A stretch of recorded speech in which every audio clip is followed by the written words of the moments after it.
नमस्कार, आप देख रहे हैं पीसीजी एक्सप्रेस और मैं आपके साथ हूँ राजू दुबे। बक्सवाहा में अभी एक मुद्दा है जो सबसे ज़्यादा सुर्खियों में है, वो है परिसीमन का नोटिफिकेशन। जब से परिसीमन का नोटिफिकेशन आया है तब से चाहे नेताओं की बात करें या फिर जनप्रतिनिधियों की बात करें या फिर ग्रामीणों की बात करें, सभी संशय में हैं कि आखिर हम किस ज़िले में जाएंगे, क्या स्थितियां रहेंगी और आखिर परिसीमन है क्या, कैसे परिसीमन हो रहा है, कौन कौन सी पंचायतें कहाँ जाएंगी, क्या स्थिति होगी, परिसीमन की स्थिति अभी है क्या, नोटिफिकेशन का क्या मतलब है। हम जानते हैं बक्सवाहा के तहसीलदार भरत पांडे जी से हमारे साथ मौजूद हैं। हम उनसे एक एक सवाल दर सवाल जानेंगे कि आखिर परिसीमन की स्थिति क्या है, नोटिफिकेशन क्या है और जो लोग परेशान हैं उसका हल क्या है। जी स्वागत सर आपका एमपीसीजी एक्सप्रेस। सर अभी चूँकि नोटिफिकेशन आया है, पहले तो हम परिसीमन के बारे में जानना चाहते हैं कि परिसीमन आखिर है क्या और कैसे। मध्य प्रदेश शासन के आदेश अनुसार कलेक्टर महोदय के निर्देश पर बक्सवाहा तहसील में परिसीमन हेतु प्रस्ताव तैयार किया गया था। तो परिसीमन प्रस्ताव में जिस जगह से, जिस जिले से मुख्यालय की दूरी के हिसाब से उसको परिसीमन में प्रदर्शित किया गया था, जिसका बाकायदा नक्शा बना के और दूरी लिख के उसको भेजा गया है।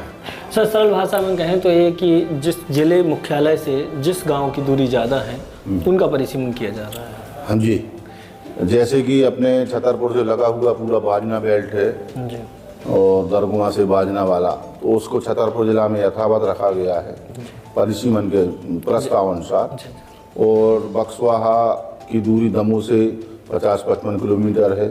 तो इसकी कुछ ग्राम पंचायतें दमोह जिले के लिए प्रस्तावित की गई थी।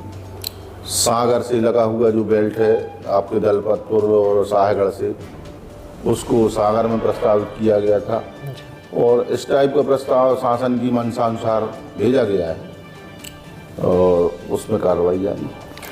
सर अभी चूँकि नोटिफिकेशन आया है तो ये सीढ़ी बाई सीढ़ी होगा या फिर कैसे होगा परिसीमन, और क्या इसकी अभी लोगों की पब्लिक हेयरिंग होगी, नहीं होगी, क्या होगा इसमें? शासन के निर्देश सिर्फ अभी हमसे दूरी अनुसार प्रस्ताव मांगे गए थे, प्रस्ताव हमने भेज दिए हैं। अब उसके बाद परिसीमन आयोग उसमें क्या करता है, कलेक्टर महोदय में जो निर्देश मिलेंगे उस अनुसार कार्य किया जाएगा। अभी तो प्रस्तावित किए जाने के अलावा वो कोई कार्य नहीं किया जा रहा, ना कोई निर्देश मिले। सर इसमें हम ये जानना चाह रहे हैं कि इसमें क्या लोगों की भी, यहाँ के लोग या फिर जिस पंचायत के लोग जिस ज़िले में जा रहे हैं, जैसे अभी सर ब्लॉक की पहले तो आप स्थितियाँ बताएं कि ब्लॉक में कितनी पंचायतें और वो कहाँ कहाँ कैसे विभाजित होंगी। मैं अपने बक्सवाहा ब्लॉक में 39 पंचायतें। जी सर। 39 पंचायतों में से जो बाजना बेल्ट वाली पंचायतें हैं उनको, और जो सागर से लगी हुई निवार और सैड़ारा, इनको सागर में, बाजना बेल्ट वाली छतरपुर में यथावत रखते हुए बाकी 30 पंचायतें दमोह जिले में शामिल करने को प्रस्तावित किया गया है। अब सर मैं ये जानना चाह रहा हूँ कि क्या लोगों से, यहाँ के या फिर उन पंचायत के लोगों से जानकर मतलब पूछा जाएगा कि आपको किस पंचायत में किस ज़िले में जाना है, क्या स्थितियाँ रहेंगी, या फिर सीधा सरकार इसका परिसीमन कर देगी? परिसीमन के ऐसे कोई निर्देश प्राप्त नहीं हुए हैं कि इसके बाद इसमें क्या होना है, परंतु ये है कि जैसे अभी विगत 8 दिन के अंदर बक्सवाहा से 2 ज्ञापन प्राप्त हुए हैं।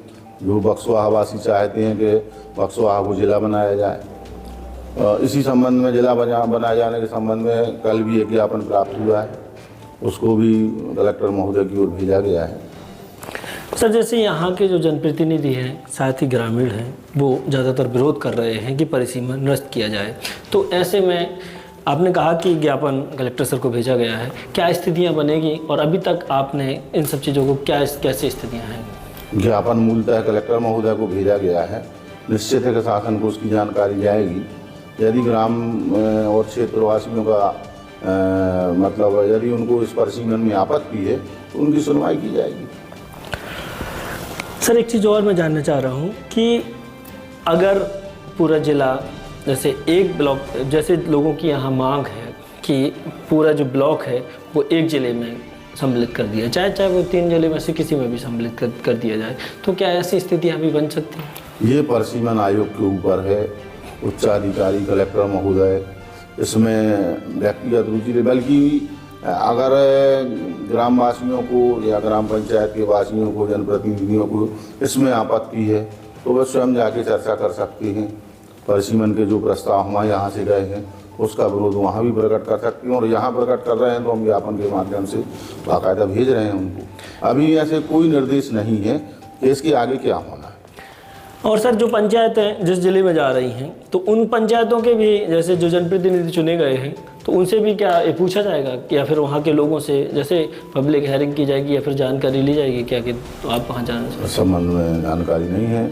आयोग के इतने ही निर्देश प्राप्त हुए थे कि अपन को जानकारी भेजना थी नक्शा के माध्यम से, और अपने तहसील मुख्यालय से कहाँ किसकी दूरी कितनी है उसको प्रस्तावित करना था। अपन ने उसको प्रस्तावित करके भेजा। ये थे हमारे साथ बक्सवाहा तहसीलदार भरत पांडे जी, जिन्होंने बताया कि सरकार की क्या गाइडलाइन है और उसके तहत वो जो उन्होंने फॉलो किया है नोटिफिकेशन। साथ ही उन्होंने ये भी बताया कि 2 ज्ञापन यहाँ आए हैं जिनमें लोगों ने विरोध दर्ज कराया है।